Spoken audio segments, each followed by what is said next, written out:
یہ حدیث نبوی ہے جو صحیح بخاری کے علاوہ دیگر کتب حدیث میں بھی روایت کی گئی ہے۔ یہ حضرت ابو سفیان رضی اللہ عنہ، جو اس وقت تک مسلمان نہیں ہوئے تھے، اور شاہ روم ہرقل کے درمیان ہونے والی گفتگو پر مشتمل ہے، جب رسول اللہ صلی اللہ علیہ وسلم نے ہرقل کو اسلام کی دعوت دینے کے لیے خط بھیجا تھا۔ اس حدیث کا خلاصہ اور اہم نکات درج ذیل ہیں۔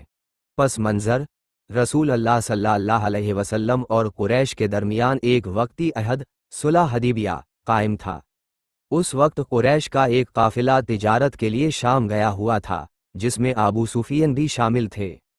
طلبی ہرقل نے ایلیہ، بیت المقدس میں اپنا دربار منعقد کیا اور ابو سفیان اور ان کے ساتھیوں کو بلایا، تاکہ وہ مدعی رسالت رسول اللہ صلی اللہ علیہ وسلم کے بارے میں معلومات حاصل کر سکے۔ ہرقل کے سوالات اور ابو سفیان کے جوابات۔ ہرقل نے ابو سفیان سے رسول اللہ صلی اللہ علیہ وسلم کے بارے میں کئی سوالات کیے، اور ابو سفیان نے غیرت کے ڈر سے کہ لوگ انہیں جھوٹا نہ کہیں، ہر سوال کا سچ سچ جواب دیا۔ نسب، وہ عالی نسب ہیں، پیغمبر عالی نسب ہی بھیجے جاتے ہیں۔ پہلے دعویٰ، ان سے پہلے کسی نے یہ دعویٰ نہیں کیا، اگر کیا ہوتا تو میں سمجھتا کہ یہ تقلید ہے۔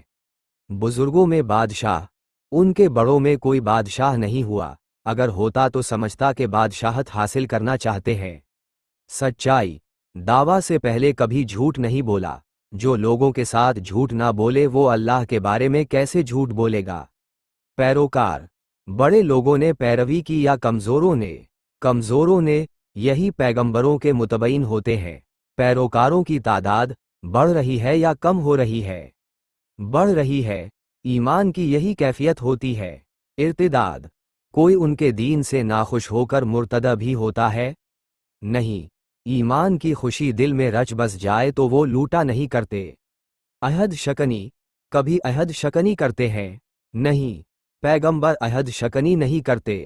تعلیمات، وہ کس بات کا حکم دیتے ہیں؟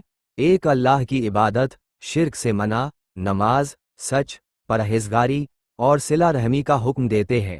اگر یہ باتیں سچ ہیں تو وہ میرے پاؤں کی جگہ کا مالک ہو جائے گا۔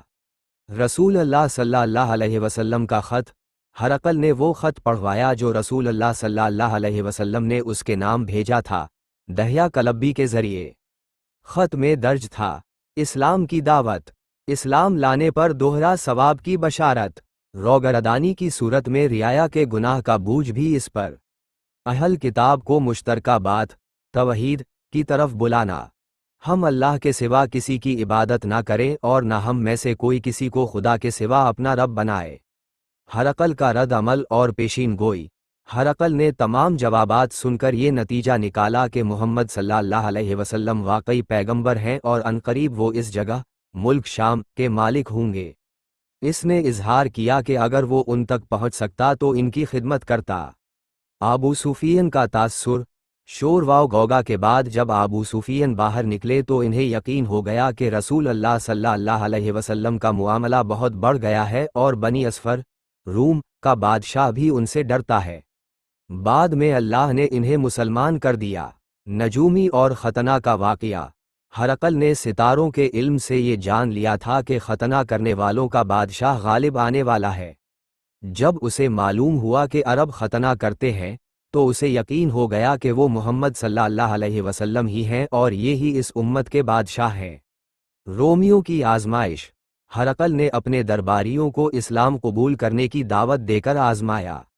جب انہوں نے شدید نفرت اور انکار ظاہر کیا، تو ہرقل نے کہا کہ یہ صرف ان کے ایمان کی پختگی جانچنے کے لیے تھا، جس پر رومی خوش ہوئے اور اس کے سامنے سجدے میں گر پڑے۔